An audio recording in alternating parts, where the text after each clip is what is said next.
Il est toujours difficile de dire quel est le meilleur avion tant qu'il n'a pas quitté le service.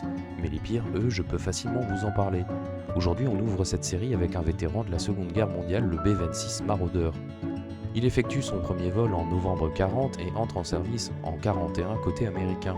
Les premiers B-26 avaient des ailes trop petites, demandant une vitesse d'approche d'environ 240 km/h, une vitesse très exigeante pour l'époque. Face à des pilotes peu formés et à la délicatesse requise lors des atterrissages, des dizaines d'accidents ont été enregistrés très tôt, notamment en Floride. On lui a rapidement prêté des surnoms effrayants comme Widowmaker, faiseur de veuves, ou One a Day in Tampa Bay, littéralement un par jour, dans la baie de Tampa. Après quelques enquêtes, l'avion a été modifié, aile allongée, empennage plus grand, et l'entraînement intensif des équipages a permis de faire chuter drastiquement le taux d'accident. Et une fois stabilisé, il est devenu un des bombardiers moyens les plus fiables de la guerre, avec le plus faible taux de perte au combat. Déployé à partir de début 42 dans le Pacifique, il a effectué plus de 110 000 sorties avec une grande précision au bombardement.